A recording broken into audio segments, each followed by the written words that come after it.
So ayan guys, makikita nyo po dito na nakuha ko na nga yung free 5 USDD. Ang equivalent po nito sa Philippine Piso ay 278 pesos. Pwede po ito ma-withdraw sa GCash.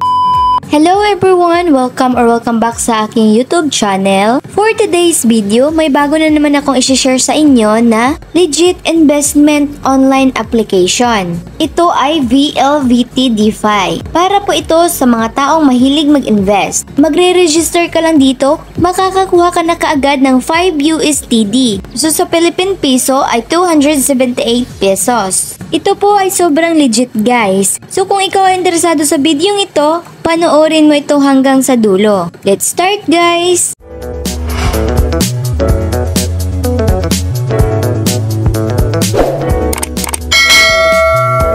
So ito po ang VLVT DeFi. Ito ay isang AI-powered quantification services to the realm of cryptocurrency assets. Nag-a-assist po sila ng mga clients and effortlessly profiting.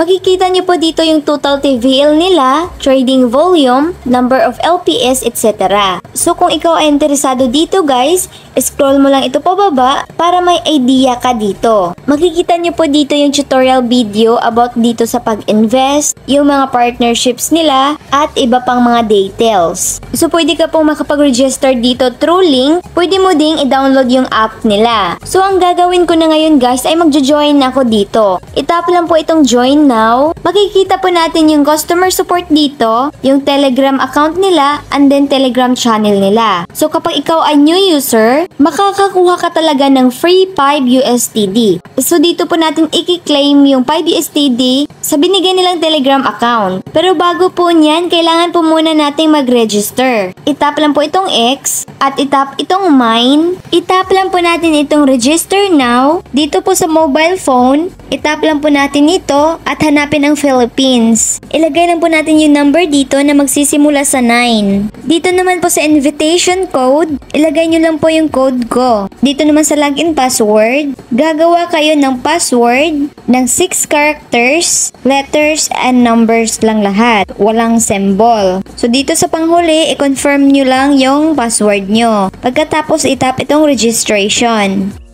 Ayan, since meron na tayong account, pwede na nating i-claim yung 5 USDD. So, X muna natin, punta tayo sa mine, i-copy lang itong UID, at bumalik dito sa home, itap itong Telegram account nila, and then i-message natin. So, sinabi ko dito na mag-a-apply ako for free 5 USDD. Sinend ko din yung UID ko. So, ang sabi niya po dito, sinend na daw po yung 5 USDD sa ating account. So, tignan na po natin. So, ayan guys, dumating na nga po yung free 5 USDD sa ating account. Screenshot lang natin ito, isend natin sa kanila at sabihin na receive na natin. So dito guys, bago tayo makapag-withdraw, kailangan muna natin mag-purchase dito. So pipili po tayo dito sa VIP level nila. Dito po sa level nila guys, meron po silang tinatawag na grade 1, grade 2, grade 3, grade 4, grade 5, and grade 6. Kailangan muna natin i-upgrade ito bago daw po tayo makapag-withdraw. Doon muna tayo sa grade 1. Para ma-upgrade natin ito, makikita natin yung mga requirements na nandito sa baba. So, kailangan daw meron tayong funds na 30 USDD. Yung investment amount niya dito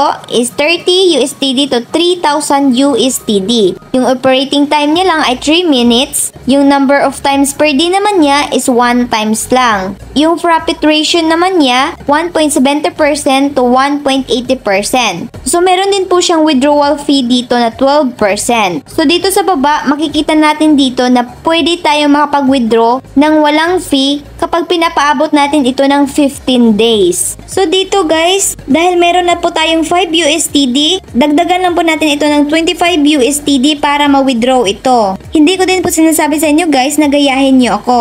Kasi masyado siyang risky. Investment po kasi ito ng pera. Pero sa akin, itatry ko po ito ngayon at ipapakita ko po sa inyo. So, itap na po natin itong recharge now. Makikita natin dito yung mga amount na pwedeng i-recharge. Pero sa atin, kulang lang naman tayo ng 25 USDD, 25 lang po yung ilagay natin dito. So, kailangan kapag nagre-recharge tayo, so doon sa wallet natin, dapat yung gamit natin is USDD TRC20.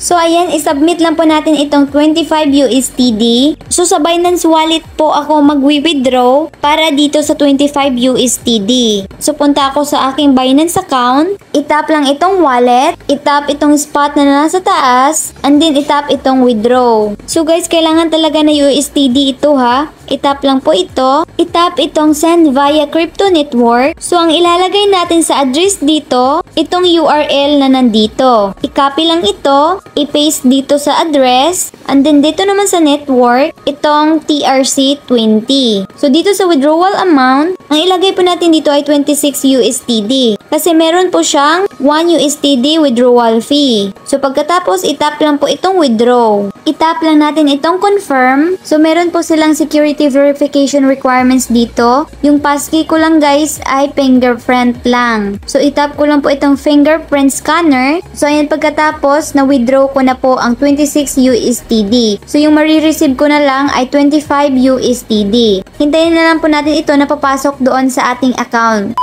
So, ayan guys, nag-message na po si Binance na successful withdrawal na po yung 26 USDD ko. So, makikita natin dito na payment successful. So, back lang po tayo. So, ayan, makikita natin dito na meron na po tayong 30 USDD. So, remember guys, bago natin ma-withdraw itong 30 USDD, kailangan muna natin i-upgrade yung pinili nating grade 1. So, itap lang po natin itong VLBT DeFi. Makikita niyo po dito na naka-grade 1 na ito. Ang ilagay po natin dito sa investment amount ay 30 USDD. Pagkatapos niyan, itap lang itong create order. So, ayan, kailangan daw po tayo magsiset ng transaction password. Dapat 6 characters and 0 to 9 numbers lang. So, pagkatapos niyo mag-create, itap lang itong OK. So, balik po tayo dito. Ulitin lang po natin ilagay yung 30 USDD and then create order. So, ayan, makikita po natin dito na in progress na po yung in-invest nating 30 USDD. At pagkatapos nitong 3 minutes, madagdagan po yung 30 USDD natin. So, hintayin na lang po ito.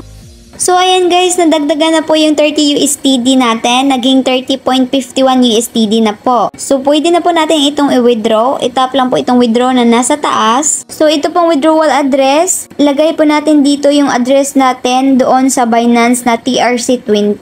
Doon ko po siya i-withdraw kasi ang Binance, kapag mag-withdraw ka, direct na po siya sa GCash. So, punta ka sa iyong Binance at i-copy ang iyong TRC20 na address. I-paste mo lang dito.